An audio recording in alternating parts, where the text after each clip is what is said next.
And since its inception, it has done enormous work to ensure that our currency is bolstered. It has brought in billions of dollars to shore up our reserves and protect the Ghana cedi.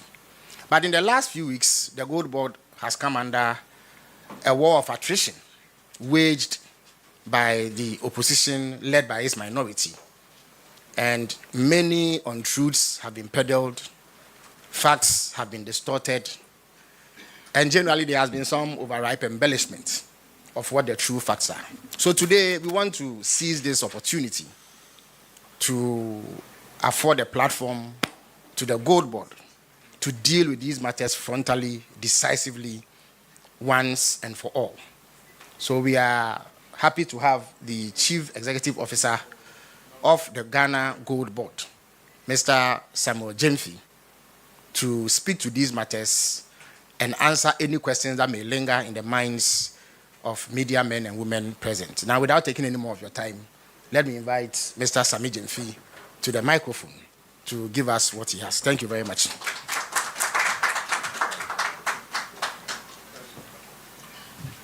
So it is my understanding that there are a few stations who need to tweak their systems in order to go live. So you have a minute to do that. Once we have indication, we will go live. Thank you very much. Thank you.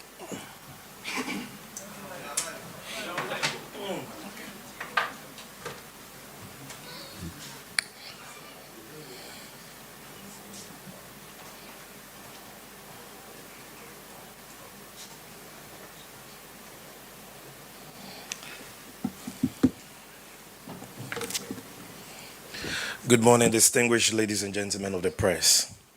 I thank you for the opportunity afforded us through this esteemed platform to engage regularly with the good people of Ghana on matters of national interest. Your collaboration with the Ghana GoldBod since our establishment in April of 2025 is deeply appreciated.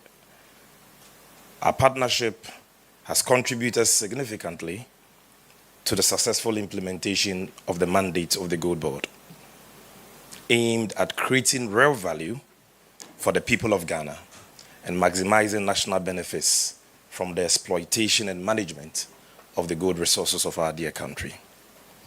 Today's engagement, ladies and gentlemen, is simply intended to address a number of baseless allegations and deliberate falsehoods concerning the operations and financial health of the Ghana GoldBod that have been propagated by certain individuals in recent times. Of particular concern is a persistent campaign of lies being waged by one Alexander Afenyomarkin and his ilk against the GoldBod over the past couple of months. This sustained, relentless campaign reached a reckless crescendo yesterday at a press conference addressed by him within the precincts of Parliament. Afenyomarkin's modus operandi, which can no longer be allowed to go unanswered, is to repeat the same tired falsehoods as often as possible and on many platforms as he can, in the hope that repetition will somehow transform fiction into facts and mislead unsuspecting members of the public. The GoldBod therefore deems it necessary that the record be set straight once and for all to prevent him and others like him from continuing to distort the remarkable performance and transformational impact of the Ghana GoldBod. First, ladies and gentlemen, Afenyomarkin and his followers alleged on several occasions on the floor of Parliament and in the media that the GoldBod made losses in its gold trade operations in the year 2025. This claim is a barefaced lie, which has been debunked time without number by the GoldBod. The audited annual reports and financial statements of the GoldBod for the year ended December 31st, 2025, prepared and published by the Auditor General of Ghana, discloses an operational surplus of 907 million Ghana cedis and an overall surplus of profit of 5.4 billion Ghana cedis. This is an incontrovertible fact. And today, to settle this matter once and for all, I brought to this auditorium a copy of the annual report and financial statements of the GoldBod, prepared and published by the Auditor General, not Sammy Gyamfi and the GoldBod. We don't audit ourselves. Now, if you check page 12 of this report, you will see that the GoldBod on its own, from its own operations, generated total revenue of close to 1 billion Ghana cedis and kept expenditure just around 109 million Ghana cedis. And so that is what we mean by operational profit or surplus of 907 million. It means that if you took all the revenue we generated as an organization and you deducted our expenditure from it, we had 907 million left. Now, because in the 2025 budget statement, government budgeted a revolving seed capital as its equity for the newly established GoldBod of 4.5 billion Ghana cedis, which monies hit our accounts on or about 30th of December 2025. Those funds had to be added to the revenue of the GoldBod because they were not encumbered, they were not depleted, they were not dissipated. And that is why the overall surplus is 5.4 billion.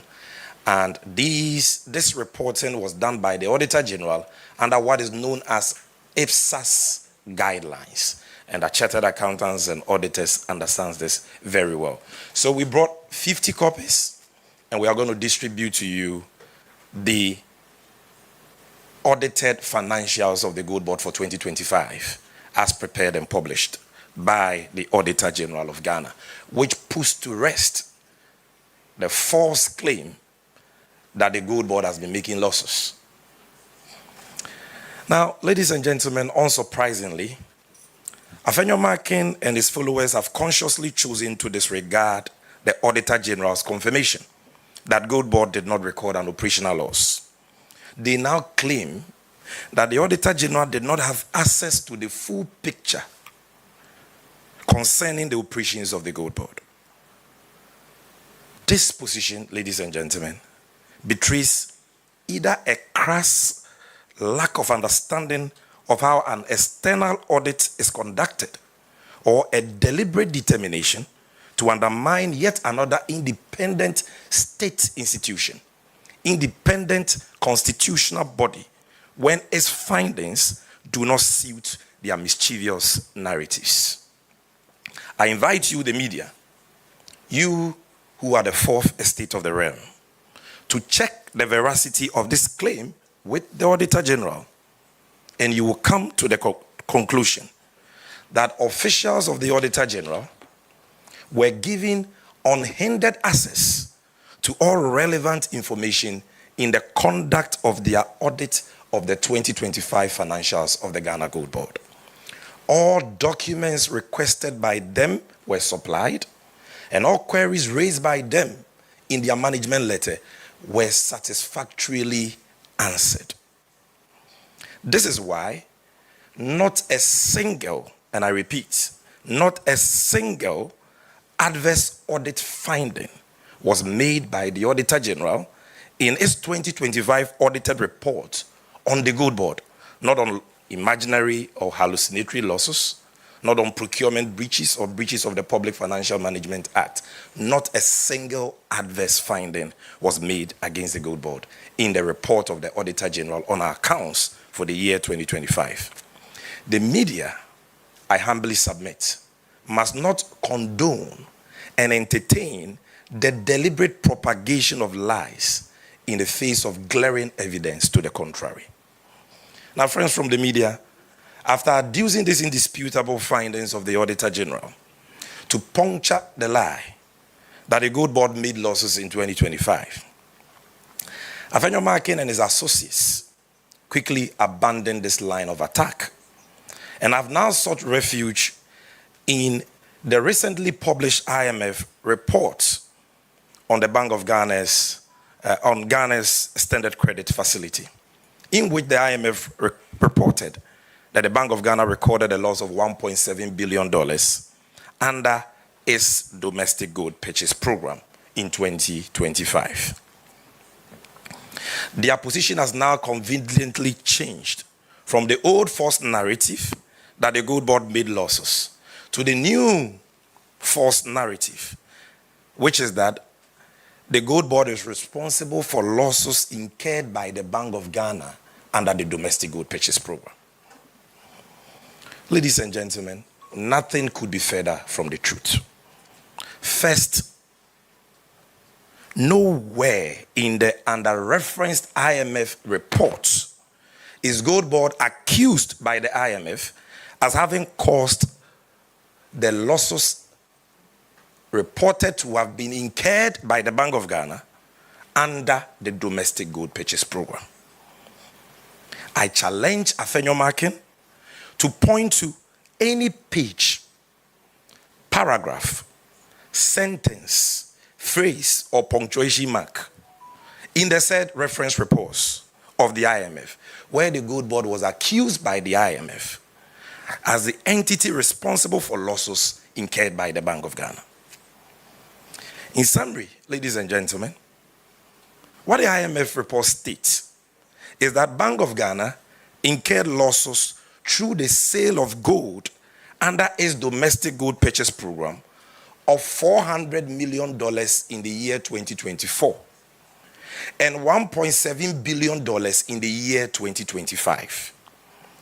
And that the 2025 loss of $1.7 billion was as a result of, I'm quoting the IMF verbatim, the scaling up of the domestic gold purchase program, not incompetence or mismanagement. According to the IMF, that loss was as a result of the scaling up, the expansion of the program. The IMF also stated that these accounting losses partly reflect valuation effects. In particularizing what the IMF considers to be components of this loss, the IMF listed three things, which included fees paid to the GoldBod under the domestic gold purchase program. This is the true context within which the name of the GoldBod featured relative to losses under the DGPP in the reference IMF reports. So I want to read the relevant portions of that report, because most of the times they come in the media and they say the IMF has said that GoldBod has made a loss of 1.7 billion. And nobody questions them to point out which part of the IMF report said that. They say that the IMF says that GoldBod is the reason for the loss, and nobody questions them to provide the proof. And we are all talking about IMF report, IMF report. The fact checkers must get to work. What does this IMF report say? Now, let's first of all start with the seat review on the ECF, that report published by the IMF just a few weeks ago. And the provision in that report on domestic gold purchase program can be found on page 27, paragraph 50. This is what the IMF said. The domestic gold purchase program weighed on the financial sustainability of the BOG. The DGPP, which is the short form of domestic gold purchase program, on which the BOG relied to accumulate reserves to intermediate FX to the private sector, has generated losses of 22 billion, which is 1.5% of GDP in 2025. A government cost-sharing agreement at end 2025 involving the transfer of bonds with a par value of 5 billion cedis in March 2026 resulted in the breach of the ceiling on BOG claims on the central government and public entities at the end of December 2025 and end March 2026. In July 2026, the BOG GoldBod and the government signed a memorandum of understanding formalizing the transfer of the domestic gold purchase program activities from the BOG to GoldBod and eliminating related BOG quasi-fiscal risk. An external auditing firm is conducting a special audit of the domestic gold purchase program from its inception and the inception is 2021, whose results should be available in 2026 quarter 3. Domestic gold purchase program related losses coupled with high cost of open market operations and exchange rate valuation losses resulting from CD appreciation worsened the BOG's negative equity position to 6.7% of GDP. This is all they said about domestic gold purchase program. Nowhere in this report is GoldBod accused as having caused any loss incurred by Bank of Ghana. The second and last is the IMF report on selected issues, which was published on the 4th of August. Paragraph 13 of that report speaks about the domestic gold purchase program. And that is what it says. DGPP operations have generated significant losses for BOG. Losses in 2024. So if you are watching me, you should be asking yourself whether there was GoldBod in 2024. Losses in 2024 were equivalent to almost $400 million, 0.5% of GDP, 1/3 of which were related to gold for oil. In 2025, the significant scaling up of domestic gold purchase operations led to losses of over $1.7 billion. So the IMF tells you what led to the loss. So they are saying the significant scaling up of the program. It is there, black and white. Then, almost entirely related to G4R Dory purchases. This amounted to a loss of 17% of the value of Dory gold sold by the BOG. Losses accrued on gold trace are a combination of service. This was the only reference to the GoldBod here. So listen, losses accrued on gold trace are a combination of service and asset fees paid to GoldBod, discounts on gold sold to off-takers, and, most importantly, exchange rate losses from the spread between Forex Bureau rates paid to purchase gold and the CD reference rate used for BOG accounting. Survey data suggests that Ghanaian ASGM prices are among the highest in the region. These accounting losses partly reflect valuation effects rather than economic cost. Blah, blah, blah. These are the relevant portions. So, ladies and gentlemen, these are the words of the IMF. Not to suggest that the words of the IMF are sacrosanct, but it is important for us not to attribute to the IMF what they have not said. They have not said that the GoldBod is the one that caused the Bank of Ghana to lose $1.7 billion, as I have clearly demonstrated to you. Now, ladies and gentlemen, aside the fact that the new false narrative of Athenian marking grossly misrepresents the IMF's findings, I will demonstrate to you with facts and sound logical reasoning that fees paid to an agent by a principal based on a contract for agreed services cannot be reasonably said to be the reason for losses incurred by the principal. And that the IMF mischaracterized fees paid to the GoldBod as one of the components of losses incurred by the Bank of Ghana in 2025 under the domestic gold purchase program. I shall also demonstrate to you that the new false narrative of Afenyo and his followers that the GoldBod is to blame for losses incurred by the Bank of Ghana under the domestic gold purchase program is bereft of fact and common sense. This fallacy is anchored on the claim that, number one, the Ghana GoldBod participated in the purchase and aggregation of gold for the Bank of Ghana under the domestic gold purchase program in 2025. Therefore, Ghana GoldBod is responsible for losses under the program. This is their logic. Now, ladies and gentlemen, the GoldBod's role under the domestic gold purchase program in 2025 was simply a continuation of the inherited role of the defunct PMMC under the gold purchase agreement with the Bank of Ghana signed in September 2023, under which the PMMC served as a gold buying agent for the BOG. And today I brought a copy of that gold purchase agreement that the PMMC signed with the Bank of Ghana in September 2023, when Sammy Gyamfi was National Communications Officer for the NDC in opposition. This buying agent role was limited to only the purchase of gold for the Bank of Ghana on agreed terms. The PMMC or GoldBod fulfilled this obligation in strict accordance with these obligations under the 2023 Gold Purchase Agreement and fully accounted for all advances it was given in 2025, a total of about 133 billion Ghana cedis.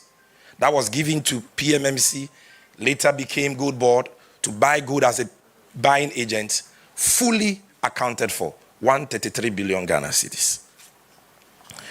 The PMMC, GoldBod had no role in the sale of gold by the Bank of Ghana under the domestic gold purchase program. It was not a signatory to any offtake agreements under the domestic gold purchase program. Neither was it involved in determining selling prices or sale terms. In commodity trading, profit is simply a function of selling price minus cost. The IMF states that the reported losses stem from the sale of gold by the Bank of Ghana, not the sale of gold by the PMMC. If the PMMC, which later became GoldBod, had no role in the sale of gold it purchased, then it cannot be said to be responsible for losses incurred through the sale of gold by the BOG, simply because it bought gold as a buying agent and was paid fees. In any case, the under-referenced IMF report says that the BOG incurred a loss of $400 million from gold sales under the domestic gold purchase program in the year 2024. Ladies and gentlemen, there was no GoldBod in the year 2024. Who then caused that loss? Can Afenyo Makin answer this simple question? If we are to accept his argument that losses under domestic gold purchase program are attributable to buying agents, then is Afenyo Makin saying that buying agents in 2024 caused the loss of $400 million? And those buying agents were the PMMC and a private company called Resafire.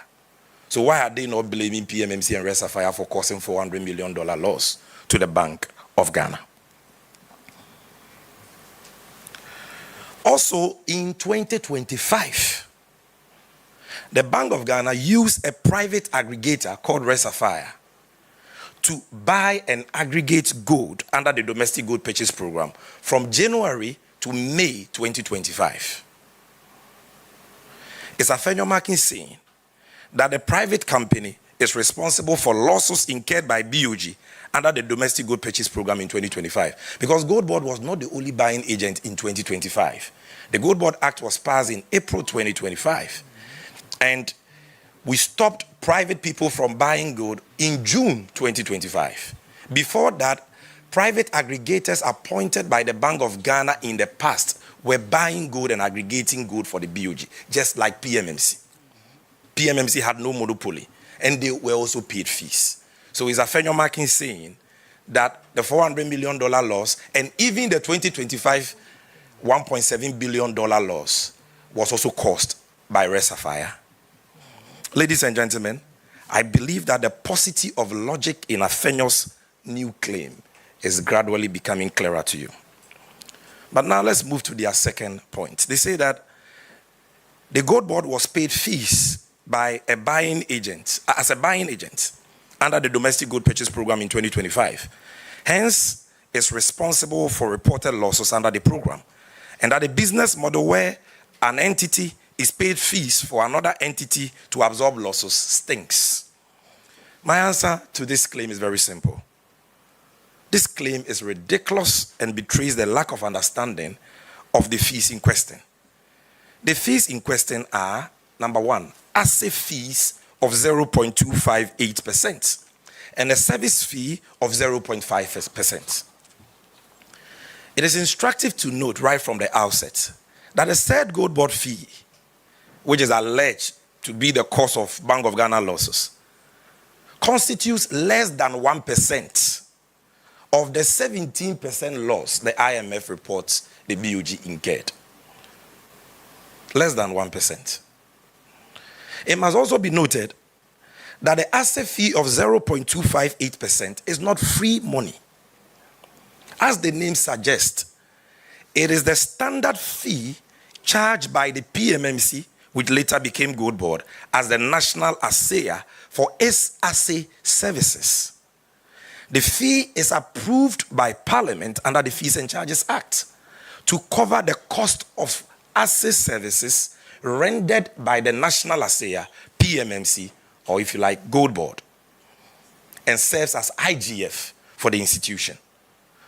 All gold exporters, and I repeat, all gold exporters between 2022 and 2025, whether private or public, and for the public institutions, Bank of Ghana, Minerals Income Investment Fund, who were also implementing a gold for Forex program, all these people, private gold exporters, Indians, Chinese, Ghanaians, all of them, paid the same assay fee of 0.258% to the national assayer because it was approved by Parliament under the Fees and Charges Act.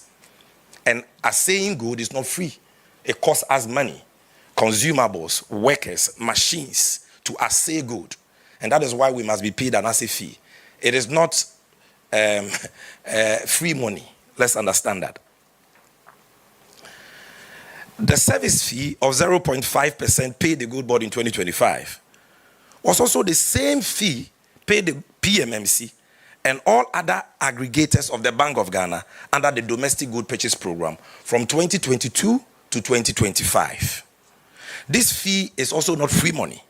As the name suggests, the Bank of Ghana agreed to pay a service fee in the year 2023 to all its aggregators, PMMC, and Resafire, to cover the cost of transportation, security, insurance, and smelting losses incurred through the aggregation of gold from the 13 mining regions of Ghana for the Bank of Ghana by its buying agents. And I will give you incontrovertible evidence to that effect. This is their own agreement. They marked it confidential. I don't see why they should have marked this September 2023 gold purchase agreement as confidential. It's a matter of public interest. So I will show you what that so-called service fee is all about and whether or not it is Sammy Gyamfi who has come to impose a service fee on Bank of Ghana, which has now caused the Bank of Ghana to incur losses. This is page 10 of that agreement, and if you need a copy, I'll give you a copy. And if you look at clause 6.3, sub-clause 13, in fact, let me start from sub-clause 12. Buyer, the buyer is Bank of Ghana, and the agent is PMMC. Buyer shall bear the cost of assay, which shall be the prevailing rate of assaying Dory gold. The assay invoice shall be submitted to the buyer on the first week of every month for payment. 13. Buyer shall bear the buying agent service charge. The buying agent service charge, into bracket operational cost, of 0.5% of the utilized portion of advance funds for acting as buying agent or buyer, unless otherwise agreed in writing between the parties. The service charge or fee shall cater for logistics and transport cost, insurance, security, smelting loss, and trade margins. The service charge or fee shall be reviewed annually by both parties as market conditions changes. This is in the 2023 gold purchase agreement. Now, ladies and gentlemen, if the GoldBod is to blame for losses incurred by the Bank of Ghana in 2025 because it was paid a legitimate fee for its services, who then caused the losses of the Bank of Ghana in 2022, 2023, and 2024 under the Domestic Gold Purchase Program? It means that all the people the Bank of Ghana paid fees to, the same fee, they caused the loss. That is what they are saying. Was it the PMMC or the Resafire? Afenyo Markin should answer this question too. Is he saying that losses incurred by MEF in their gold trade or any other private gold exporter is attributable to the PMMC or GoldBod because we charge and we're paid a lawful fee approved by Parliament for our asset fees. Then we should be charging Parliament rather for causing the loss because Parliament approved the fees. Ladies and gentlemen, our losses incurred by GoldBod blamed on its license buying companies because they are paid a margin of 12.75% on the producer price. This same buying agent arrangement between Bank of Ghana, Red Sapphire, PMMC, GoldBod is the same arrangement that governs how cocoa is purchased. And what is that arrangement? GoldBod gives seed money to license buying companies that go and buy cocoa. And when you bring the cocoa, I will pay you a margin of 12, not 0.5, 12.75%.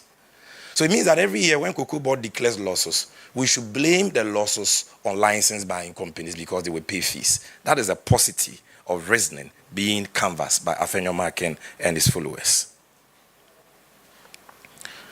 Is it right for an exporter or trader or business who incur, like media houses, you all have businesses, you have service providers, you have agents who you pay fees, your technicians, your plumbers.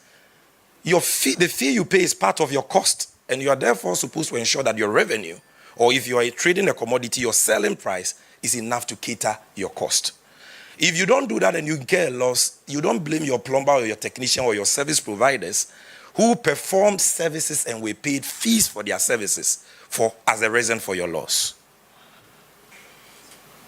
Where in the world is one body corporate blamed for accounting losses incurred by another independent, separate, and distinct body corporate without any evidentiary basis? Ladies and gentlemen, the IMF says that reported losses under the domestic gold purchase program in 2025 largely stem from the spread between Forex Bureau rate paid to purchase gold and the CD reference rate used for BOG's accounting. And that since GoldBod, MPP says, not the MPP, the Afenyomarkin, says, because GoldBod was the one buying the gold, then GoldBod should be blamed because of the gap between the Forex Bureau rate and the Bank of Ghana rate. The answer is very simple. The September 2023 gold purchase agreement that I've shown you, which predates Sammy Gyamfi and the GoldBod in this conversation,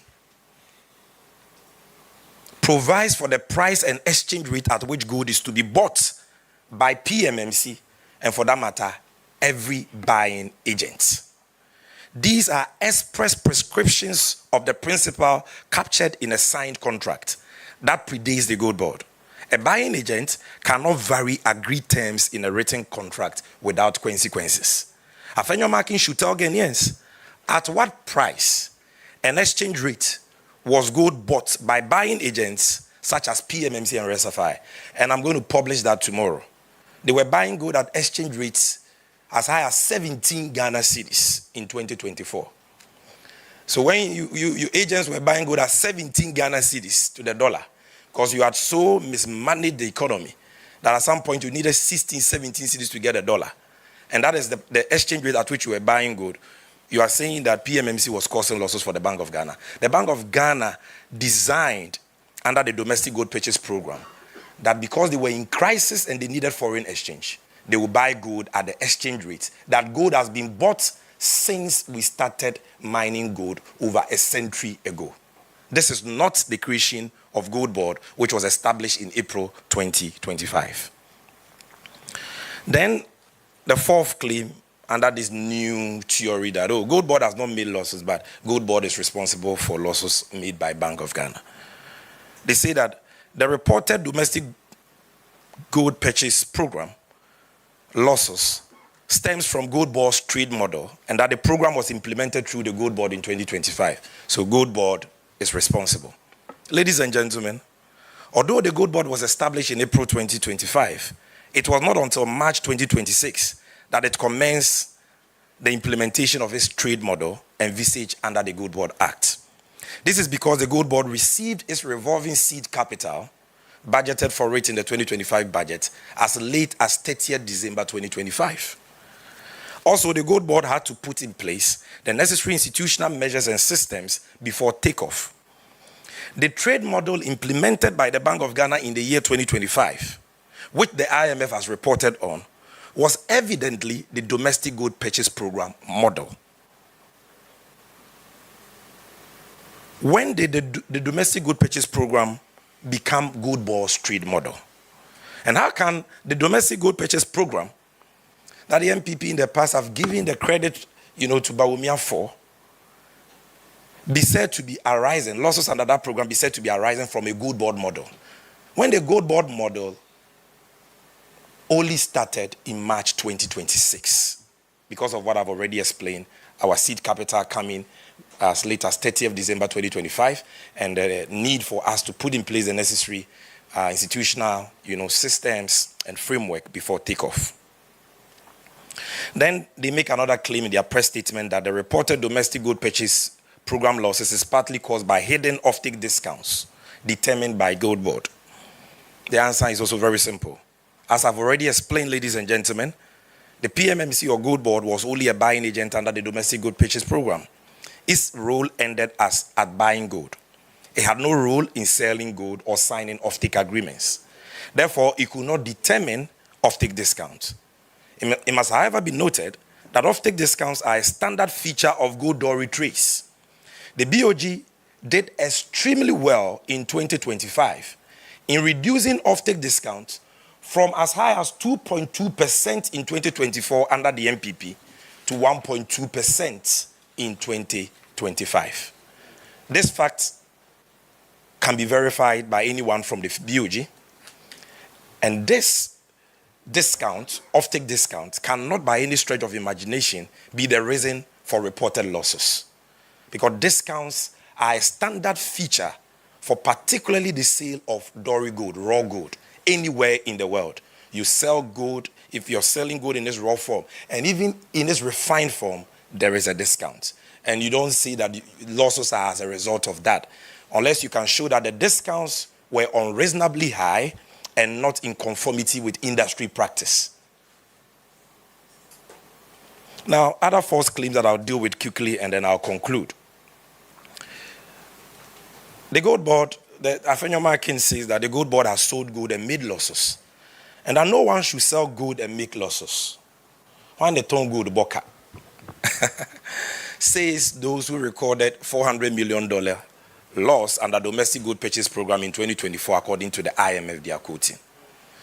And this is also coming from the same people under whose tenure another state institution, MIF, implemented a gold purchase program and recorded losses to the tune of over $90 million.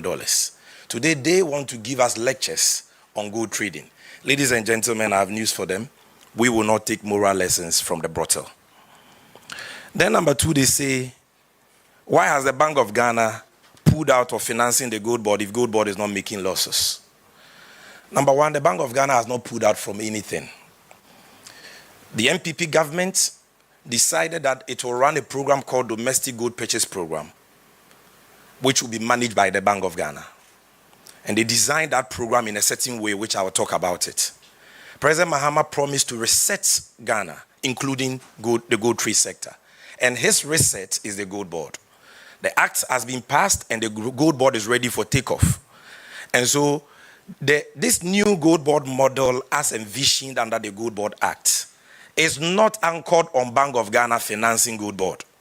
The GoldBod has been given the powers under Section 18 of the GoldBod Act by Parliament to raise money for itself from the financial markets. And so if the GoldBod wants to assert that statutory mandate, and for that matter, the Bank of Ghana has to end what it was doing under the domestic gold purchase program, you don't look at that and say, oh, that means GoldBod was doing something wrong. I can tell you that as we speak, the IMF and the Bank of Ghana are all engaging GoldBod that they still want to be our fiscal agents under the GoldBod model, where they will be raising money for us as an intermediary. It is the GoldBod that is rather saying, no, we will do it ourselves. So that claim is not true. And then you hear him say that, oh, GoldBod was being paid some fees, and it is because of the noise they made that the fees were reduced. Ladies and gentlemen, again, I brought evidence here, and if you need the evidence, I'll give it to you. That evidence is a letter dated October 29, 2025, way before the MPP ever held a press conference on GoldBod or domestic gold purchase program in 2025. Because the first press conference they held in the aftermath of the IMF report on domestic gold purchase program was in December. If you recall, we were celebrating Christmas at the time, December 2025. But by October 29, 2025, the GoldBod and Bank of Ghana, through negotiations, had reduced the fees to 0.6. Does that mean there was something wrong? No. What it meant was that the GoldBod was more efficient in aggregating gold, that they didn't need 0.75%. We conceded upon request by Bank of Ghana that we could do with little and still achieve better results. And number two, the quantity of gold we're buying had gone up and gold prices had skyrocketed. And therefore, even if we reduce our fees, we knew that we could still cater for ourselves. So that was an act of patriotism and not because of the noise of a rabble-rouser. Now, number four, and I'm wrapping up. They say, oh, GoldBod takes credit for the upside of the domestic gold purchase program, but the GoldBod does not take the blame for the downside. So we are being double standard. The GoldBod has not taken any credit for any upside of any domestic gold purchase program. We are saying that President Mahamat's vision in establishing the GoldBod, even though we did not begin the full implementation of that mandate in 2025, we were able to contribute substantially to the volume of gold that we aggregated as buying agent for the Bank of Ghana in ways that the PMMC, our antecedent, could never do and never did.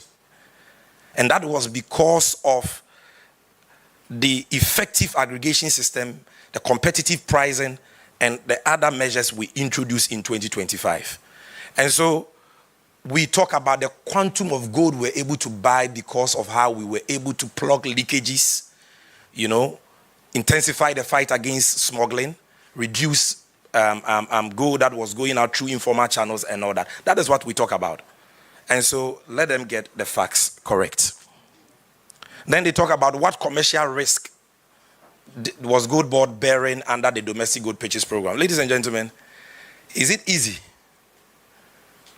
to be giving 133 billion Ghana cedis in a year, cash, bank transfer money, to buy gold in the market and not burn 1 cedi of that? Can our former board chairman of ECG, Afenyo Maken, under whose tenure in 2024 the ECG recorded a loss of 8.2 billion, boast of such competence? The answer, I believe, should be obvious. Now, ladies and gentlemen, what is the GoldBod's official position on this issue of domestic gold purchase program losses? Because somebody may get the impression that because we are defending ourselves against a lie peddled against us, then it means that we are saying, oh, Bank of Ghana is to blame, or we are throwing Bank of Ghana under the bus. No, that is not the case. The position of the GoldBod has been stated by my good self, my humble self, time without number, that the losses recorded by the Bank of Ghana under the domestic gold purchase program since inception, not just in 2025, is not because of mismanagement or incompetence by the current managers, but those losses are a product of policy design.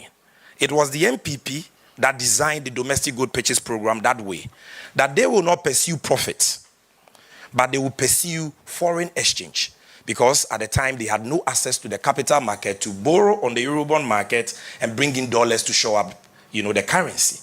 So they chose foreign exchange over profits by policy design. And that is why since 2021, that program never made profits. And that is why they announced in the year 2022 November that effective January 2023, they were going to buy gold at spot prices. It was the MPP that introduced spot gold purchases in Ghana. And I dare anybody to challenge me. Because before 2023, gold was bought by private individuals, foreigners and locals, and they bought it between 1% discount to 2% discount. But in desperation for gold, the then government decided that we will buy gold at spot price. And that is contained in this report by Graphic Online, dated November 2028, 2022, and attributed to the then Minister for Lands and Natural Resources, who announced the policy. Who buys gold at spot price and yet seeks profits? So that was their policy design. It was not for profit, and that is why they never made profit. But as they made losses in the past under they will pay good for oil and all that, Ghanaians did not see any commensurate economic benefits. What we are saying is that in the case of the Bank of Ghana, yes, the loss may be bigger because according to the IMF, the program was scaled up, it was expanded. Not because somebody stole money or somebody was incompetent. But in this case, you see measurable, economic benefits. Unprecedented currency appreciation of 41%, which led to inflation coming down for 12 consecutive months. You saw a drop in the public debt by more than 100 billion Ghana cedis and significant savings to the government. That is what we are saying, that this was the price the Bank of Ghana had to pay under this program, poorly designed by the erstwhile government for the stability we enjoy. We are not saying that.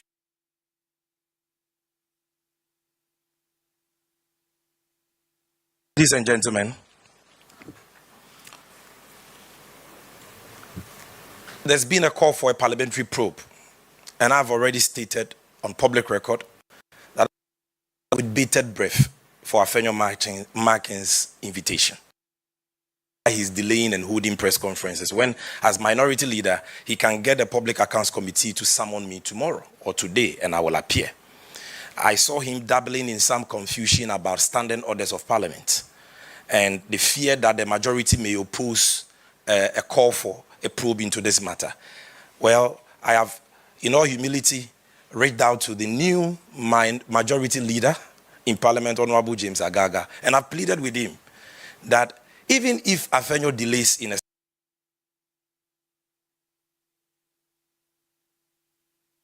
you don't need any special motion. You don't need any special by the speaker. Just get Public Accounts Committee to invite us and come and sit down there and come and demonstrate to the whole nation where the GoldBod made losses or how the GoldBod is to blame for losses made by another institution. We are waiting for that. Ladies and gentlemen, as I conclude, I want to urge you, our friends in the media, in all humility and the Ghanaian public, to hold Afenyo Markin and others who make allegations about losses to the strictest standard of proof, particularly in the light of the detailed facts I have placed before you today. Let me state that the persistent noise from people like him does not arise from any genuine quest for accountability or any sincere desire to interrogate the operations of the GoldBod. Rather, it is a part of a calculated smear campaign aimed at undermining the significant contribution GoldBod is making to the economic transformation agenda of President Mohammed's administration. The likes of Afenyo Markin simply cannot reconcile themselves with the transformational work of GoldBod because they appreciate the important role it has played in the historic appreciation of the Ghana cedi and the significant strengthening of Ghana's international reserves, developments that are contributing to improved economic conditions for the Ghanaian people. Afenyo Markin's continuing antics, listen carefully here. Afenyo Markin's continuing antics must therefore be seen for what they are: a desperate smear campaign by persons who have specialized in sophistry and political blackmail in pursuit of selfish ends.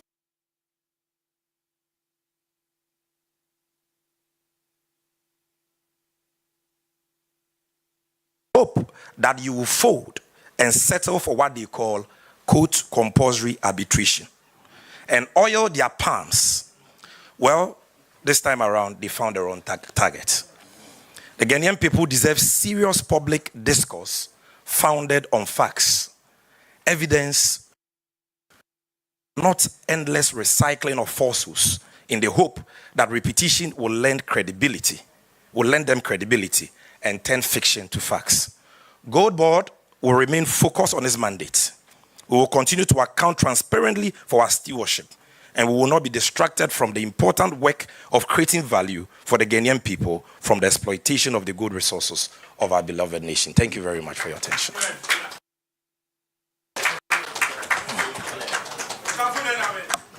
All right, thank you very much. Silence, please. I need to remind you that this is a very formal function.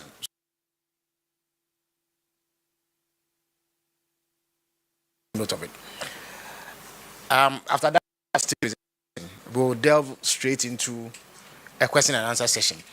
Normally, this program would be over in an hour, but given the importance of the issue at hand, we are holding an extended version. So if you have any question, I would invite you now to come to the microphone and state your name, which media house you represent, and limit yourself to one question in order that we are able to maximize the opportunities that we have. So if you have a question, please walk up to the microphone now, please.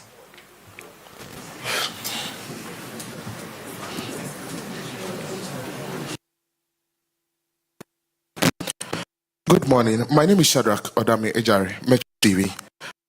First, my question is one key goal of the GoldBod, I stand to be corrected, is to stop gold smuggling, small-scale mining. Now, what concrete measures has the GoldBod put in place at 3 points, especially when we have identified some porous entry borders and buying centers to ensure small-scale miners get fair prices, and how many metric tons have they been able to stop from being smuggled out since they started their operations? And we know there have been some arrests. If we can get some update on that. Thank you very much, Odami.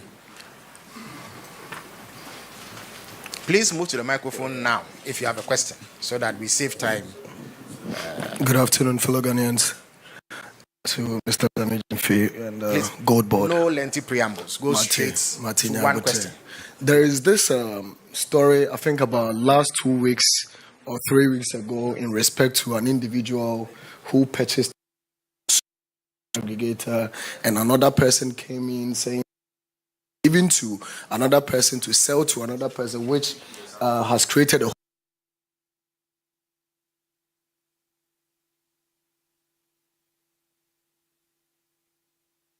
Raymond something. Yeah. I want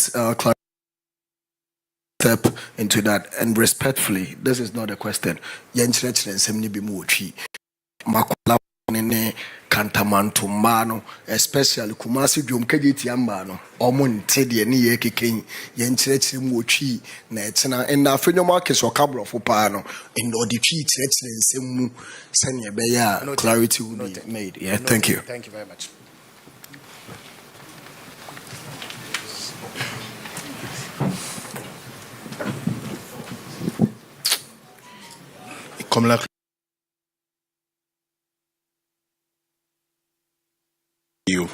How do we take advantage of the record gold prices to generate meaningful fiscal revenue from the small-scale mining sector to support the development needs of the country? Then two, semantics about the losses does not dispel the fact that there are losses. Shouldn't that be the board working to ensure that the amount that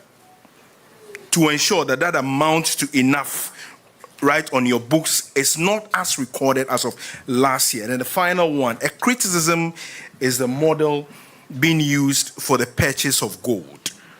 Has that model changed this year? And why must we continue to provide discounts from a sector which we should see reaping its own windfalls? I repeat the question. The last one. Yeah. Is the model being used for the purchase of gold? That has how has that changed this year, and why must we continue to provide which should have been reaping its own windfalls? All right, thank you very much. Yeah, Ashford, so you'll be with the final one after you, and then come. Thank you very much. My name is Patrick Ashford Wedu. I'm with Radio Gold. Mr. Sammy Gyamfi, I just want to find out from you. This is not the first time such allegation is coming up. And I want to find out if you feel hated and threatened, especially when the minority said the bill term is going to be high in other cases. What again will be the support that you would need from the general public, Ghanaians. I mean, thank you very much. Thank you very much. So we'll take a final question in this round. Good afternoon. My name is Romeo Tete, and I report for Ahonto 92.3 FM. My question is on the National Assay Laboratory. Will it independently verify every shipment of gold, living gold, including gold produced by the large-scale mining companies? Thank you. Thank you very much. So, Mr. These questions. Thank you very much, Honorable Minister. The first question was about the mandate of the GoldBod to fight gold smuggling. Question I wanted to know what we have done about this. A lot of the successes so far in terms of the significant increase in ASM gold exports from just about 63 metric tons in the year 2025 to 100 metric tons in the year 2024, to 104 metric tons in the year 2025 is as a result of the tightening of anti-smuggling compliance measures by the GoldBod.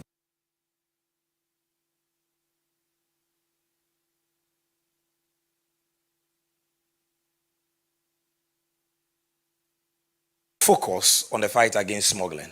This task force has been put in place. The president himself inaugurated it sometime last year. And even though we have some numerical challenges at the moment, we currently have over 150 members of this task force deployed across the 30 mining regions of Ghana, who on a day-to-day basis patrol the gold markets. They are also in touch with security officers manning various entry and exit points. We collaborate with a lot of these security agencies like NACOP, who have men at all entry and approved entry and exit points, and the Ghana Immigration. And through this collaboration, I'm sure, as you've seen in the media, we've made a lot of arrest and seizure from suspected gold smugglers. So these enhanced compliance measures have really helped us to increase the quantity of gold that is exported through formal channels. Since 2025 January to date, 170 metric tons of gold is what we've been able to mop up. There is nothing like that. Precedented. And that is why Ghana today is not only the lead producer of gold in Africa, but number 6 in the world. And the difference this time around is that we are not just doing well on that ranking, but that good ranking is translating into repatriated FX, which is now supporting FX market stability. They say dollar abusua ubiye pibia wunyebino na dollar bo abafomwa ama Ghana foso yehon high. So that is what we have done in that area. There are different cases that are in court, and for the program we can give you a detailed updates because the cases are many, and due to time constraints I will not be able to give you update on all the individual cases. But thank you very much for your question. The second question I wanted to know about the McWood case, which is similar to the Dominic Bonsu case. And these are criminal cases being prosecuted by the GoldBod in the High Court. But we are not prosecuting these people because they have stolen GoldBod money. That is what you must understand. So in law, we say that criminal offenses are acts in rem. Means they are acts against the rem, acts against the state. But several cases are what? Acts in personam, acts against a person. So when you see the prosecution of a crime, it doesn't mean that the one prosecuting is the one who has been offended. It means that the one being prosecuted has violated a law, the law of the country. So there are gold-related offenses spelled out under the GoldBod Act. And if you're a gold trader and you violate that, you'll be prosecuted, whether or not the money involved belongs to GoldBod. This is the statement of accounts between the GoldBod and its licensed aggregator, Bower Rock. For 1st January 2026 to 31st July 2026. It shows that Bower Rock doesn't owe GoldBod.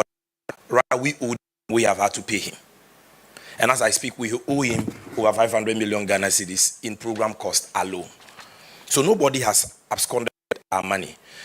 Give money to aggregators. The aggregators give us an advance payment guarantee from credible insurance companies and reinsurance companies. and in some cases, those that we call retrocessionaires. They are reinsurers of reinsurers. These guys protect the funds we give them so that should anything happen, the Gold Board has a remedy. We've not had to make any claim under that because aggregators have fully settled all the outstanding obligations.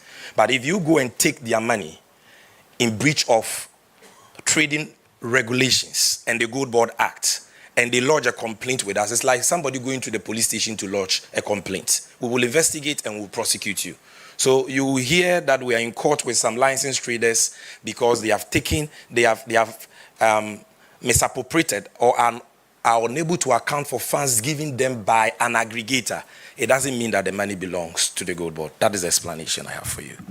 Then, number 3, what is the Gold Board doing for Ghana to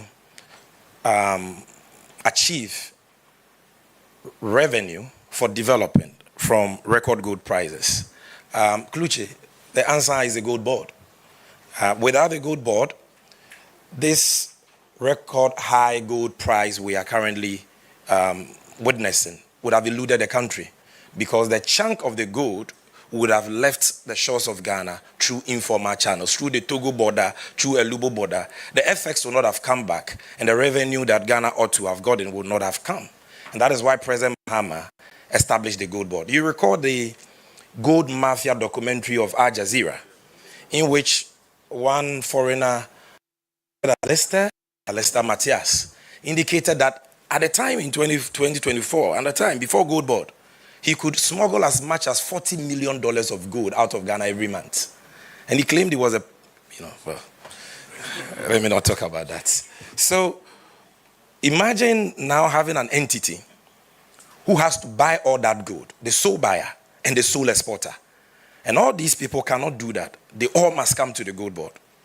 So don't be surprised when you see people attacking the Gold Board the way they do, because those people have not stopped fighting us. They are not happy with the status quo. So they will contract agents and induce them to fight this patriotic cause. But let us be very alert to some of these things so that we are not hoodwinked. Now, semantics. How is the Gold Board working to prevent loss? Yes, nobody is saying that there's not been a loss. But be factual about it. You can't say that Cocoa Board has incurred a loss and that loss should be blamed on TV3. And if TV3 issues a statement to say that we didn't make the loss, then you say it is semantic. That is not semantics. Because a lot of public institutions and public officers in this country have been denigrated, their reputation damaged on the altar of lies. And because they did not reply good time. And that is why we have decided not to wait for these repeated, tired, false narratives to become truth in the minds of the unsuspecting. So it's very important it is not semantics. And number 2, you say that what are we doing? The solution is a Gold Board model. You see, Bank of Ghana is a central bank. They were not established to trade gold. It is not their core function. They don't have a gold trading department like the Gold Board established by Mahama has. And that is why the nation builder in his vision saw the need to entrust this gold purchase arrangement to a specialized agency with specialized powers, specialized functions, and resources, which will be called the Gold Board. So since March, we've been trading gold in the proper sense of gold trading. We don't only buy physical gold, we trade derivatives. And we trade gold 24/7.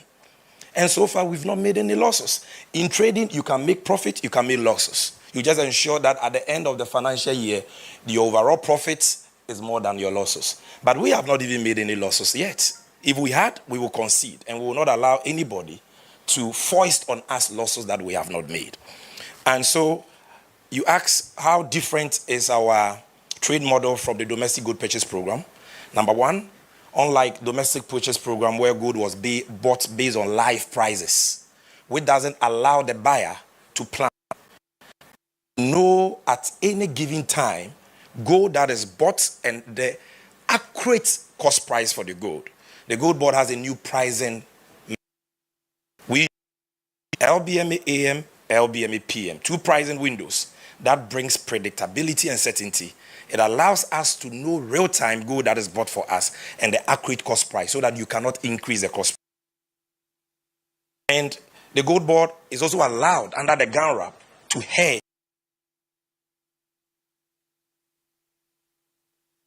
trading on gold futures. You understand? So there are many things that we do. For example, in how Bank of Ghana sold gold. Bank of Ghana will get agents to buy gold for it, including PMMC GoldBod, within T+4. Once the gold got to Accra, it had to be exported. Whether or not the price had dropped or the exchange rate had appreciated, they will export because their focus for that program was bring the FX in because the nation was in crisis. But under the GoldBod, we don't do that. We can give you gold, and for 1 year, we will not fix the price. Our offtake agreements, you can come and see, provides for that. We can give you gold, take 85% of the prevailing value, and defer price fixing for up to a year, which we can even renew. We can sell gold to you even before we deliver the gold to you. We call it sales in advance of shipment. And we can sell gold upon shipment. All these mechanisms were not present in the XWAL domestic gold purchase program. And that is why President Mahama established GoldBod, and that is why in March 2026, we have now begun the full implementation of this mandate. So you can be rest assured that the same challenges that plagued the domestic gold purchase program and led to recurring losses from 2021, 2022 to 2025 will not be repeated under this new GoldBod model. Then I believe the final one is whether I'm jittery. Well, I believe you should know me better. My good brother Felix says something. He says politics is a contact sport. And so when you are involved in politics, you are involved in boxing. You should be ready for tackles. You should be ready for punches. And some of us are vaccinated against political mischief. We've taken the vaccine, so we are not worried at all. But what I want to say is this. If the one under whose tenure has bought chairman as ECG, you know, where ECG recorded a loss of 8.2 billion, is not facing any onerous bail terms. And how can Sammy Gyamfi, under whose tenure the GoldBod has exported 170 tons of gold through former channels and brought into this country over 17 billion United States dollars in 1.5 years, face onerous bail terms? Under your tenure, not a gram of gold produced in Ghana was refined in Ghana. Today, over 9 metric tons just this year of gold we have bought, refined in Ghana. We are changing the value addition story. So you see, such statements are reckless. They are what I call the fanciful efficiency of, of a palm wine bar. You take it as comic relief. And it is very sad. You see, when we say this, he says we are not insulting him. This is somebody occupying a seat once occupied by the Venerable J.H. Mensah, the Venerable Papa Uzu Ankoma, or Seiche Mensah Bonsu. Look at the depth and the substance of these personalities. When they rose to speak on Parliament, look at the command they commanded across the aisle. And look at how this seat has now been so bastardized and depraved by a noisemaker who cannot even read and research and get his facts right. So I will go to prison in his brain, and I will have onerous bail terms in his brain. I'm not afraid of any intimidating tactics because we are serving Ghana in good conscience, and our resource and posterity will speak for us. Thank you very much. Let me caution once again against applause. Can I have your attention, please? Can I have your attention, please? This is very much a formal program, so no noise or applause are permitted. If you are satisfied by the responses, do not show any emotion, lest they be picked up by the camera and distort the hearing of listeners and viewers. So please bear that in mind. Yes, Eko, the floor is yours now. Thank you very much. My name is Eko Moses. I correspond for Bloomberg. Honorable, if I heard you right, the so-called losses are not attributable to GoldBod, but the inference attributable to Bank of Ghana. And with the knowledge of this trading thing, would you call those things losses per se? Or what really would you call them? And then my second thing, would you think that will ease in the event now that the central bank has stopped seed financing? Would that losses be affected in any way, shape, or form? My second issue has to be the setup of GoldBod.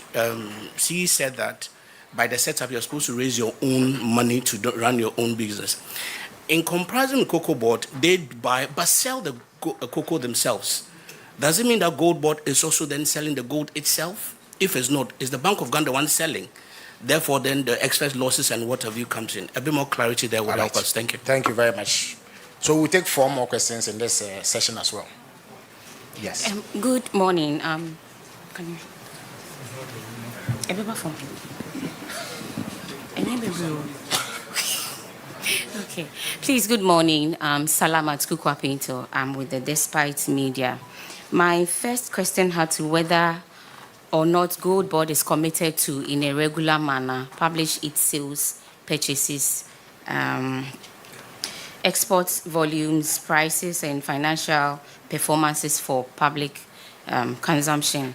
The second had to do with, based on his last comment, I wouldn't want to, but I want to find out from him that there is this argument on socials that Mr. Gyamfi here, contributed to hugely to the loss of NPP, and then for that matter, them being in opposition. And so whether or not he was appointed to GoldBod or not, some of these calculated attempts to thwart his work at GoldBod would come off, or to debt his person. So I want to find out from him how he would respond to some of these arguments. I believe he answered that. Meles Inawe once famously said that politics is not a picnic in the park. He understands that fully. He has no bearing at all on his work. The very tall Hanan requires help to pull up the microphone. Yeah. Thank you. I guess I'm the tallest in the room. Yes. Go ahead. Yeah. And my name is, from EIB Network, my name is Abdel Hanan Adam. I am the innocent one. Minister, I want to find out from the GoldBod.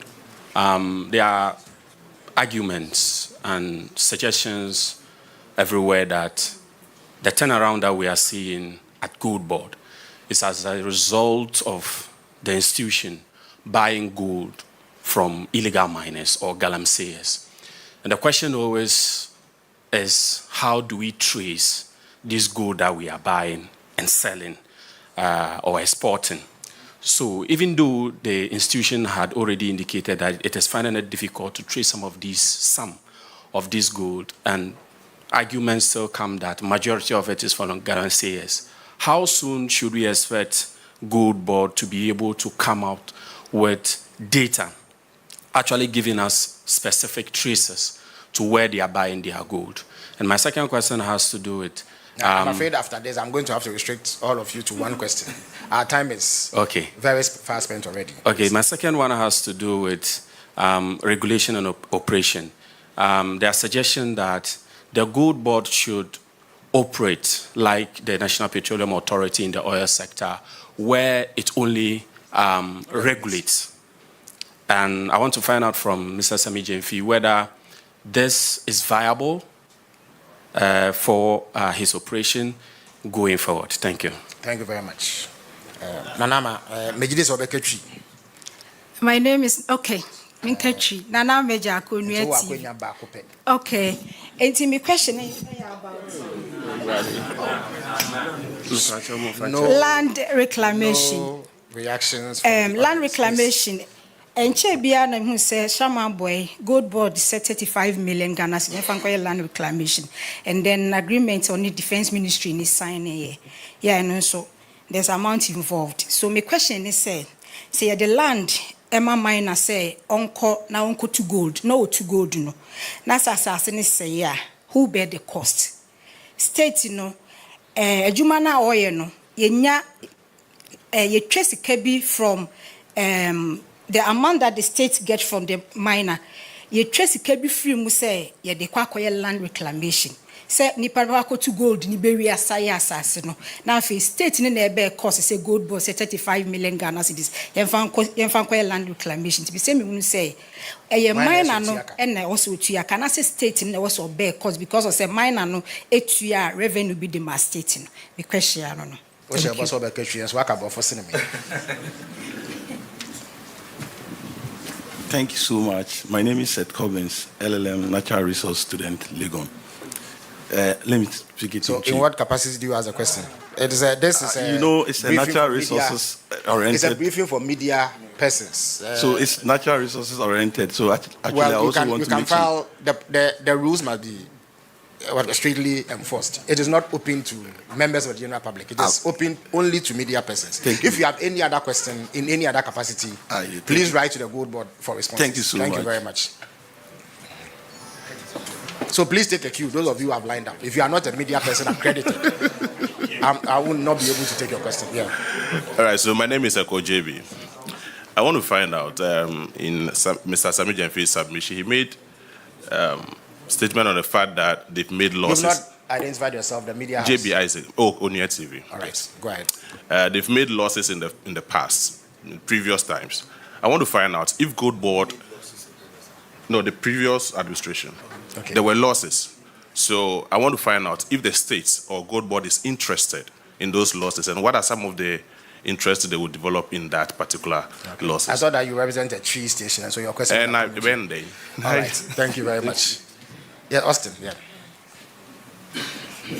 So Austin, you'll be the last in this session before we go for a final round. Yeah. Good afternoon. My name is Austin Wood and I'm host for Morning Star. On the 3rd of March 2025, in an interview on Asempa FM, I quote Sammy Gyamfi. The domestic gold purchase program introduced under the NPP was a good thing. But the biggest challenge they didn't deal with was buying the gold at Forex Bureau rate. And when we are bringing back our receipts, we'd have to write it in Bank of Ghana reference rate.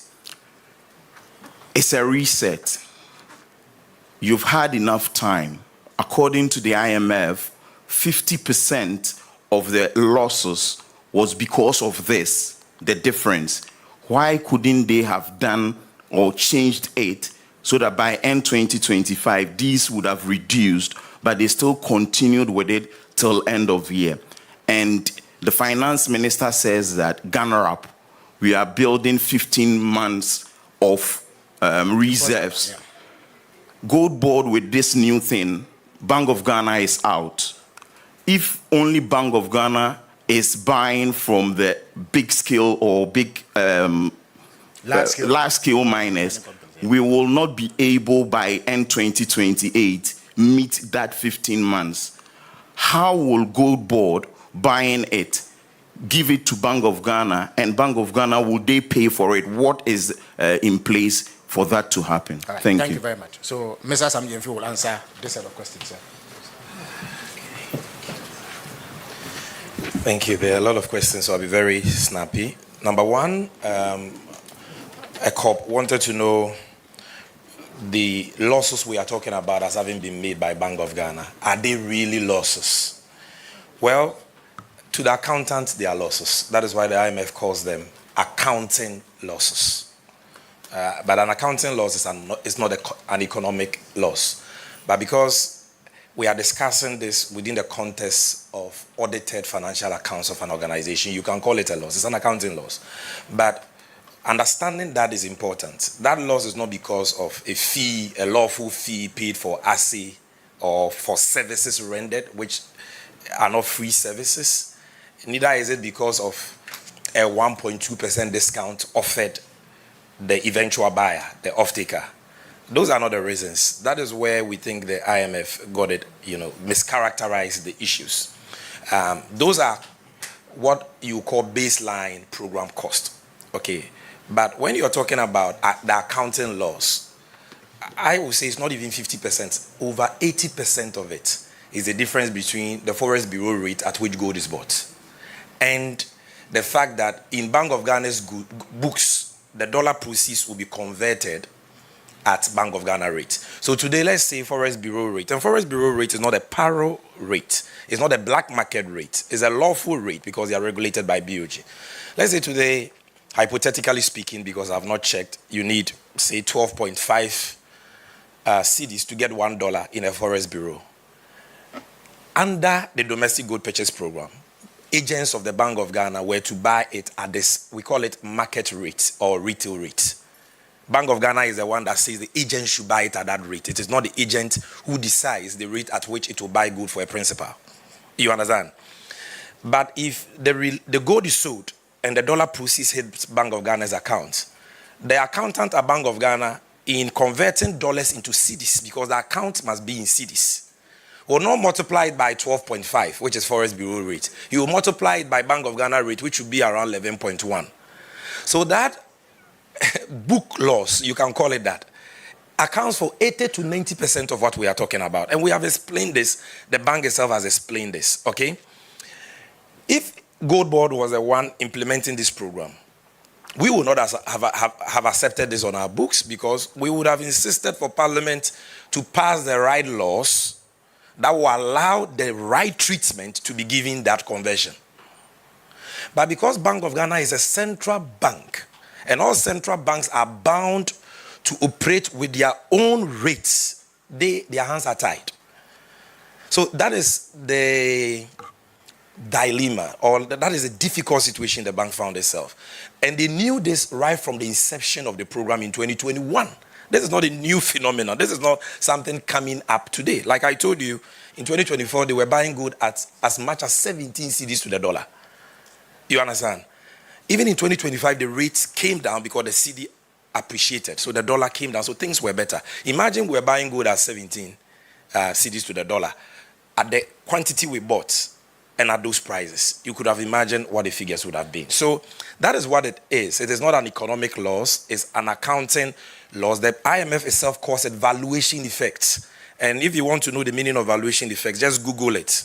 I Googled it now. AI tells me. So valuation effects refers to changes in the value of existing international assets and liabilities caused by shifts in exchange rates and asset prices. So you bought something at one exchange rate, the exchange rate you use to convert is different. That is what really the chunk of it is, okay? And not because somebody there at the Bank of Ghana is incompetent or has stolen money. However, and Austin, I'll tie your question to it. So your question is, why didn't we stop? Why can't we stop this? Why are we continuing with it? The answer is simple. We have stopped it. In 2025? No, the GoldBod was established in April 2025. So once you pass an act to establish a company, then the company will have departments, it will have task force, it will have market controls, and immediately begin to implement its mandate. Is that what you're suggesting? I'm not sure that is what you're suggesting. Because a baby must learn how to crawl before he walks or runs. You need time to set up an institution like the Ghana GoldBod. And it took us 9 months to do that and to get our funds to do that. Now that Bank of Ghana has exited, the IMF also mischaracterizes that. They say that they have transferred domestic good purchase program to us. Domestic good purchase program has not been transferred to GoldBod. We are not implementing domestic good purchase program. We are implementing our statutory mandate. And under that mandate, we buy gold at Bank of Ghana reference rate. Currently, we buy Bank of Ghana reference rate minus 10 pesos. We have moved the exchange rate determinant of local gold prices from black market under the MPP to Forex Bureau to now Bank of Ghana reference rate minus 10 pesos. You can go on our website now and check. And we've done this in just about a year. So we are not repeating that. Good. Now, are we interested in past losses? As I've explained to you, I'm sure the domestic good purchase program is being audited forensically by the Bank of Ghana itself from inception 2021 to date. Because under them, you didn't hear a lot about domestic gold purchase program. Who here remembers under the MPP in 2024, 2023, whether you heard any publications about losses under gold for reserves and gold for oil? It was all shrouded in opacity. And that is why when the governor went to the Bank of Ghana Public Accounts Committee and spoke about losses made under the program in 2024, the chairperson, Abnansari, said, Governor, give me evidence. She was challenging the governor that it is not in BOG's audit report, so it is not true. Until the IMF stated in their latest report that 2024 loss was $400 million. You've seen that they've kept quiet. So the Bank of Ghana, therefore, is auditing the program forensically from inception 2021 to date. And I'm sure that what was due to accounting translational effects will come out. And if anything was attributable to criminal conduct or negligence by anybody, it will come out in the audit. So let's wait for that. Then, is GoldBod selling his good itself? That is what we mean when we say that effective March 2026, the GoldBod is now implementing a statutory mandate. What that means is that, unlike in 2025, where we were merely a buying agent, just like Resafy, a private company, giving money to buy gold on agreed terms. Now, we are not Bank of Ghana's buying agents. We raise money. The money can come through BOG or commercial banks directly or from our off-takers. And we buy gold, and the gold is ours. We sell the gold ourselves under off-take agreements signed by us. And the dollars come into our bank accounts as GoldBod. And then we sell the dollars to the Bank of Ghana and commercial banks. So that is what we have been doing since March, April 2026. That's the difference. Good. Now, Salah, like Felix said, I answered your question. But let me just add this. You said people say that because of the role I played in opposition and all that. I'm not the only person who played a role in bringing the NDC to power. And I am not those who think that because of the role I played in opposition, I should be insulated or immune to criticism. Public officers must uphold the principles of probity and accountability. That is the underlying principle of the 1992 Constitution and a very key tenet of value of the National Democratic Congress that I belong to. So we embrace and welcome constructive criticism. When Kojo Opon Kroma, for example, criticizes GoldBod, I may disagree with him and say that he's not being factual. But it's not personal because he's making an intellectual argument. Okay, if somebody like Abner Sari or say criticizes GoldBod, you can see that poor woman, he doesn't have the information. It's not personal. It's not personal. She doesn't have the information. You understand? If Anta criticizes GoldBod, all of them have criticized us in the past. We've not done a press conference. It is their entitlement. They are entitled to the opinion because they don't make it personal. You've not heard any of them talking about, hey, any bail conditions, they are best soon. You understand? But when you hear that guy speaks, you know that there is a problem. This is personal. So we are not saying that we are above criticism. No, we accept and embrace criticism because it is at the heart of public service. Land reclamation. This is one of the issues that His Excellency the President is very, very passionate about. It is true that when a concession is allotted to a miner, be it a small-scale miner or a large-scale miner, there are requirements under the mining regulations of Ghana for them to undertake reclamation of. They must cover pits, they must plant trees, and in some cases, they are even asked to post environmental bonds by the EPA. And therefore, the responsibility for reclamation lies at the doorstep of that licensed miner. But look, we've been mining gold for over 126 years. And we all know that the enforcement of this reclamation requirement has been a challenge. And yet, GoldBod, that is barely 2 years old, must confront these age-long problems, these decade-long problems. But we are not going to make excuses. We are not going to say that these problems predate us, so we are going to fold our arms and just lament. So President Mahama is saying that even though GoldBod, you didn't cause the damage, because I have now set you up, and you are now operating effectively, and you're supposed to make profits from the gold you're buying and selling. When you make the profits, there is something called corporate social responsibility. Go to the areas that the lands have been devastated without reclamation, and use part of your profit to reclaim those areas. That is why we went to Samreboy, Tano Nimiri Forest, and currently we are reclaiming 50 hectares. We have engaged the Engineers Regiment of the Ghana Armed Forces and the Forestry Commission. We are paying them over 35 million Ghana cedis for that as a part of phase 1. And next year, President Mahama says we should cover at least 150 hectares of degraded forest reserves. And we are going to do that next year. So it is not our obligation, it's the obligation of the miners, but you cannot say that because that has not been done over the years, nothing should be done. And that is why GoldBod is a very important intervention that we must all support. Because if you didn't have a GoldBod, who will be reclaiming Apaprama and Tanon? Who will be doing that? The private people will not do it. And we have to always rely on donor funds for these reclamation projects. Now, traceability, an issue that keeps coming up, Galamsey gold. So, since Ghana started producing gold, that gold has always had a market. That gold has always been bought. And it was being bought by private individuals. And we're all in this country. And nobody said anything. And private individuals who were foreigners and Ghanaians bought this gold and exported it. Until the MPP government in 2021 decided to now go into gold purchasing. And when they went into gold purchasing through the Bank of Ghana and aggregators of the Bank of Ghana like PMMC, under gold for oil, gold for reserves, they were buying gold. Nobody even spoke about who they were buying the gold from. It was never an issue.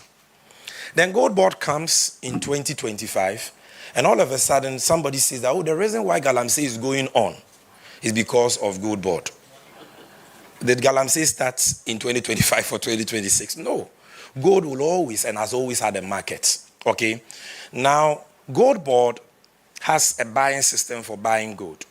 And that buying system is that we go through private licensed entities to buy the gold from miners. Now, we have told these people in their terms and conditions that buy gold from licensed miners. How do you check if that is being done? The only way you can check is through the use of technology. That is what we call traceability. And this technology has been non-existent in Ghana for decades. But I'm happy to tell you that under the direction of His Excellency President Mahama, we are now involved in a national competitive tendering process, which will be concluded this year and will allow us to acquire a modern traceability system, which will help us to trace every ounce of gold we purchase as GoldBod to their mines of origin. So once that system now is rolled out, then we will be able to know the sources of the gold. And then Parliament can pass a law as to what should happen to Galamsey gold. Whether that gold should be rejected and we should allow the people to smuggle it, or we should confiscate it, or we should buy it at a punitive discount. We'll go to Parliament for Parliament to pass that law. But for now, if Sammy Gyamfi sits in Accra, CEO of GoldBod, and his aggregator brings him 20 bars of gold, 5 kilograms each. If you hold a 5 kilogram bar of gold, can you with your naked eye tell where that gold, the components of that 5 kg bar, and which parts of the country or which mine it came from, for you to say I will reject or accept? No. And that is why we need technology. Nobody has done it. Those who did good for oil, good for reserve, didn't do it. Our President Mahama's GoldBod will do it this year. Thank you very much. Now, the final one is on GANRAP, Austin. GANRAP aims at accumulating foreign reserves of 15 months of import cover. The finance minister calls it building shock absorbers for the economy, so that in the day of exogenous shocks like COVID-19, Russia, Ukraine, we will not be lamenting and making excuses. So we are preparing for what the Bible calls the evil day. So that is what we are doing. But we are not doing that only from large-scale gold purchases. When we talk about reserves of 15 months of import cover, we are not talking about gold reserves. We are talking about foreign reserves. And that reserves is either in gold or in United States dollars. So what the GoldBod is doing helps us to increase the reserves in US dollars. Because the dollars we bring, part is sold to commercial banks so that BDCs and all importers and businesses who need dollars can get that. The remainder is added to the reserve to shore it up. You understand? And then gold that is also bought is also kept in the reserve because gold is a reserve asset. So through the combination of GoldBod's ASM gold purchase program and the Bank of Ghana's Don't worry. Don't worry. Don't worry. He will answer it when he comes back. But you are certainly not coming back. So we'll take three last questions, and that will be it for today. Okay. It will be answered. It will be answered. Yes. Okay, Kester. so my name is Kester. Please keep it short. My name is Kester Crouch. We've eaten I into write our for time, yeah. the Daily Graphic. The report that mentioned the surplus that GoldBod had, I have read it. There is only one thing that I think I will flag: the revenue you were supposed to pay to GRA, the 36 million, which has not been paid. Yeah. I wanted to know if, as at now, you have paid it or not. And then can I ask the next one? Because you said we had one. This one, I would allow. Okay. You are from the Daily Graphic. You fall under my auspices. So exactly. So, Mr. Gyamfi, because that is flagged, and I wanted to know if you have paid for it in the future, are you going to keep on withholding such monies from us? Because if you read the report, it said that it denied government money to execute its projects. Oh, yeah. And if you are making surplus and you are denying us money, I don't think that is fair. I'm sure the GRA will be extremely pleased with your intervention. Yeah, Akosia, the floor is yours. Akosia, report for City FM, Channel 1 Television. So, now that the Bank of Ghana financing has ended and you're forced to depend on commercial banks and off-takers, you say, I want to find out from you what if these off-takers and commercial banks see some risks in there. It could be for various reasons, maybe operational risk, liquidity risk, and they decide to pull out. What alternative does the GoldBod have? Thank you very much. So the last word, as far as questions are concerned, will go to the Wezo TV correspondent. Hello, my name is Belinda Anand Kwanzaa from Wezo TV. Please, you said GoldBod's new model is not anchored on BOG's financing, with the act allowing it to raise funds from financial markets, investors, and off-takers, like Akosia said. How much has GoldBod raised or generated from these sources so far, and what has been the financial outcome of this funding model? Thank you. Thank you very much.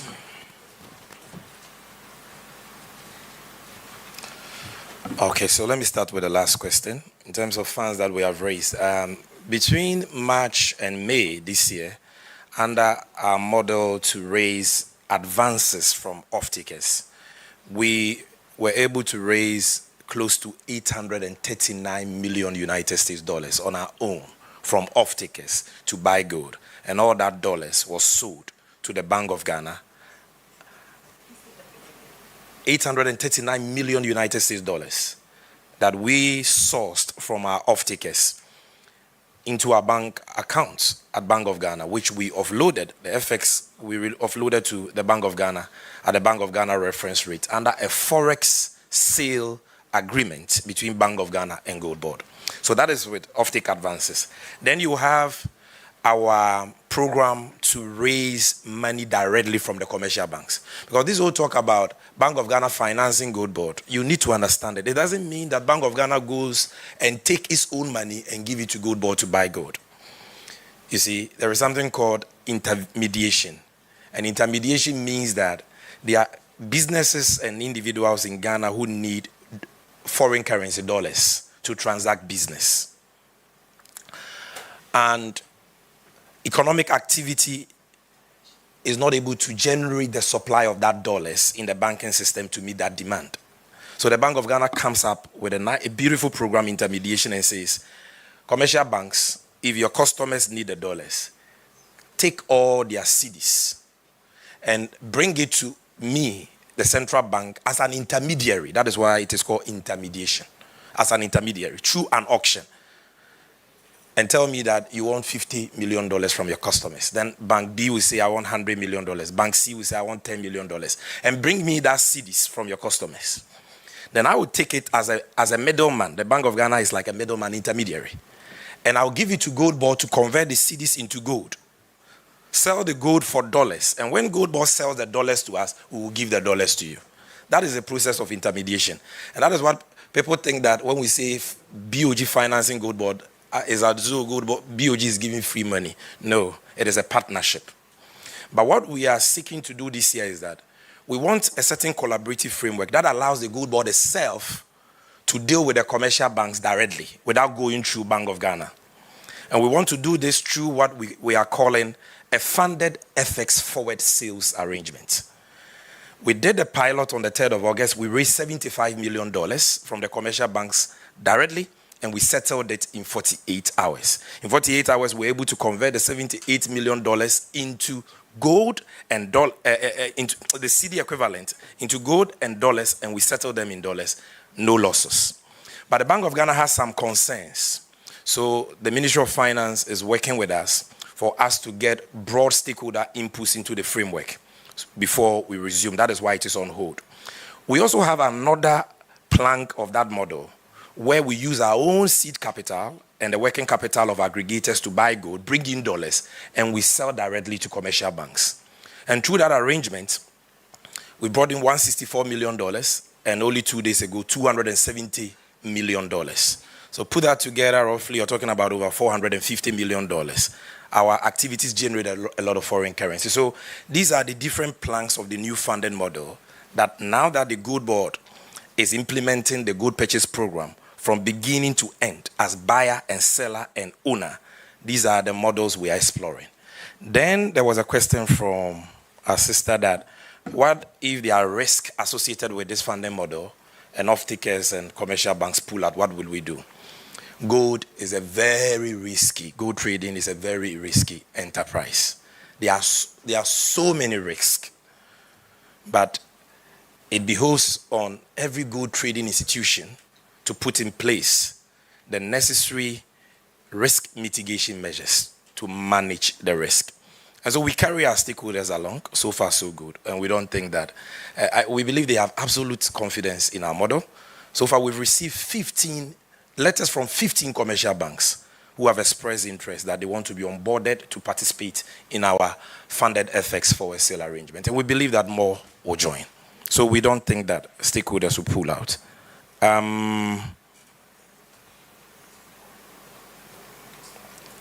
Tax revenue. Please, let me state for the record before somebody reports that. Yes, governance is a continuum, so it's about GoldBod, we understand. But let's put the issues in their right perspective. That tax obligation had to do with PMMC's tax obligation in 2023 and 2024. Now, because of the transition, a certain audit had to be done, a certain tax audit had to be done for GoldBod to ascertain whether there were any outstanding tax obligations owed by the defunct PMMC to GRA. So that is why at the time, when the auditor came, they saw an outstanding of 36. We even thought that the figure could be different. So what we have done, in accordance with the recommendations of the Auditor General, is to write to GRA, asking them to come for a tax audit, so that we ascertain the accurate outstanding tax liability of PMMC, and then as the successor of the PMMC, pay that to the GRA. But as for GoldBod, GoldBod has no outstanding tax obligations to the GRA as at 2025, and 2026 we are up to date. We had a few days ago a few challenges with the system that is used to pay these things, and we've written to them on that. So thank you very much for that question. I believe, Honorable Minister, that I have done. Then, Salamatu, let me answer your question. Are we ready to publish data on our gold purchases, our gold sales, export volumes? The answer is yes. And in fact, we do publish this data on our website from time to time. We do publish that because the GoldBod Act is very stringent on transparency. We are required on a quarterly basis to publish our audited financials and management accounts and so on, and trade volumes and all that. And so we do. I will check if we are not up to date, and I will if that is the case, I will instruct the Corporate Directorate accordingly for them to be up to date with those publications. And this year, 2026, at the end of the year, we will give the nation a holistic report on our activities. You will know the gold we bought. You will know its value in cedis, its value in dollars, the inflows that came into the economy in dollars. You will know the cost that the taxpayer through the Ministry of Finance bore for those purchases. you will know the cost that before GoldBod took over the trade, Bank of Ghana bore, we will tell you. And then we will tell you our P&L, whether we made profit or loss. And then we'll tell you the benefits that our operations generated for the country. So this year we are going to be very holistic in how we report on our activities by the end of year. And so, Honorable Minister, with your permission, I will just conclude by saying that we thank you, our friends in the media, for the continuous interest you've taken in the activities of the GoldBod and the collaboration you have always provided us. We consider you as very useful stakeholders in the important job we have been given under the Ghana GoldBod Act. And we will continue to ask for your support. We'll continue to ask for the support of the good people of Ghana. We have been given a task to rewrite Ghana's narrative about how our people have been hewers of wood and drawers of water, despite the rich mineral wealth we've been endowed with as a country. We want to move this country from extraction to real value creation, and into a mining economy where Ghanaians benefit from the good resources that God has blessed us with, because those resources are managed in ways that translate into tangible economic benefits that we can all see and measure. A lot is happening, and I hope to come back here, subject to the invitation of the Honorable Minister, for us to have a broader conversation about some of the milestones we are chalking in this endeavor and what the next chapter portends for the GoldBod. May God bless our homeland, Ghana. Thank you. All right. Thank you very much, Mr. Sammy Gyamfi, for that exhaustive presentation, which should put paid to any falsehood or disinformation that may be spread about the activities of the GoldBod. And we are more than happy to host you anytime you are ready to shed further light on your activities. So until we come your way next week, thank you all for coming.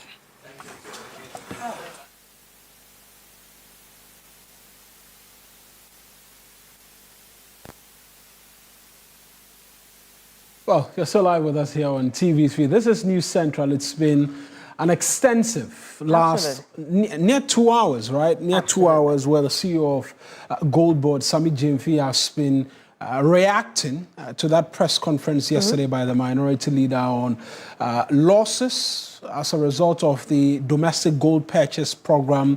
What the minority leader said he could not absolve himself from, and the GoldBod from, in terms of that 22 billion cedis loss. He's been responding to it and been speaking to a number of things as to legislative backings on both assay fees and agent fees, amongst other things. And it's been quite extensive. Absolutely. Also addressed the issue of subjecting himself to questions from the Public Accounts Committee for any parliamentary probe at all. Also very, very instructive coming from him as well, because the minority have thrown the challenge, asking the majority caucus to support their calls for a parliamentary probe into this as they plan to file a motion. We do not know if that motion will be filed within that 24 to 28 period when they return to the chamber. At least now, from what we understand, even if that motion does not come, he's been appealing to the new majority leader, James Agalga, too. Even if that motion doesn't come, the majority should find a way to have him come to Parliament in seeking to take them on. He's pretty much thrown the gauntlet to the minority and said, look, I've been daring you for some time. I want to come to Parliament and answer the questions, and we'll see where all of that takes us in the next couple of weeks. Not too far away when the House will resume for that last and final session of sitting before the Christmas break again. But there are some other stories. Happening. That we should take. You take us to court now? Absolutely. And we'll go to the High Court right now, because it has adjourned the bail application pending the appeal of former NPP Ashanti Regional Chair Bernard Ntwibwesi, known as Chairman Wontumi, to October 15, 2026. Now, lawyers of Chairman Wontumi were expected to move the bail application on Wednesday, but both lead counsel Samuel Atachia and his client were absent in court. NPP Director of Legal Affairs Gary Nimako was, however, present, and the court clerk then informed the parties that the trial judge is not sitting this week due to her unavailability. Wontumi was given a 20-year jail term by the Accra High Court after he was convicted of illegal mining-related offences. Lord Eduasare is my colleague. Let's just get a bit more in terms of details from him quickly. Lord, both client and counsel not present in court today. That's quite interesting. Was there a reason from the NPP's legal rep as to why? Well, Gary Macron did not speak or address us after the hearing, but know this, and Marina, you recall that the substantive counsel in the matter, Samuel Atachan, he has made it clear in previous sittings that he's not going to turn up in court during the legal vacation. I suppose this is one of the cases for which reason he failed to show up, because essentially when in court they were expecting he and then his entourage, but none of them was present. Gary Maku, we understand, was holding the brief for him as a result. And even on Monday morning, you recall that during the Kwabena Dubois trial as well, Samuel Atachan was absent, and then his lieutenant, Peter Osasama, held the brief and then stood in his stead during the adjudication of that trial. And so it was the same thing today. He was absent, and Wontumi himself was also not brought from the Nsawam prison to court because of evidently it must have been communicated to them that the court is not sitting the entirety of this week. We understand that the presiding judge in the matter, Justice Audrey Kokuvite, is indisposed. For which reason, the entirety of this week, no cases will be heard at her court. You know that she's the one who essentially sentenced the former NPP Ashanti Regional Chairman, gave him the 20-year sentence regarding the illegal mining related offences. And so basically the case has been adjourned to October 15, by which time the new legal term would be in session, and then the case will be heard. We also know that, for example, other cases involving the former Deputy Director of the National Service Authority, which are case also been adjourned to October. And so these are some of the cases that we're looking at. And Marina, just to bring this to the fore, that at the Supreme Court tomorrow, we are expecting that the injunction application filed by Ofansan Ribi, Member of Parliament, Kojo Opon Nkrumah, will be heard. Now, again, you'd realize that a number of these cases have been injuncted because of this injunction application which has been filed at the Apex Court. And so, for example, again, on Monday, cases including Edubuang Hanan, yesterday, Mustafa Hamid, the former NPACU, all these cases were not heard. Essentially, they were adjourned to next week, by which time the Supreme Court would have adjudicated or determined the injunction application filed by the Ofansan Member of Parliament, Marina. So this is what we are right now. Wuntumi's case will be heard October 15. But I'm here at the Circuit Court because you recall that the alleged Laboni bank robbery case, a Nigerian suspect has been arraigned before the court, and so we are waiting for that case to be called. And Marina, I'll bring the update on that as well. Lord, I appreciate those details. That's my colleague Lord Eduasare with the details there. Now, this afternoon, members of the Coalition of Unemployed Graduates with Disabilities have gathered at the Jubilee House to protest and demand action on what they describe as years of unfulfilled promises on employment opportunities for persons with disabilities. Let's take a listen to members of the coalition while on their protest. Morning is very simple, like 1, 2, 3. Now, it has been a frustration and a distress because you complete school, you have the requirement, all the requirements to be employed, but if you didn't pay or if you didn't have a protocol, it means that you remain unemployed. That is our concern. So now we want to see the president, and he is the only one that we think he can help us now, because we started the process way back in January up to now. Now, GS, they are doing recruitment as I speak with you. They are doing recruitment now. But are they ready to employ us? Or if my schooling up to the very level, And their expectation was that when I complete, I'll have something doing, be able to take care of myself and them as well. And as of now, since I've completed, I've not gotten a job, and I have Right then. So some of the persons living with disability there. It will end our broadcast today. I am Mawena Igbeta. And I am Kemeni, and I'll see you again at 4 p.m. for the Daily Brief. Right now, however, the Central returns same time tomorrow. Bye-bye.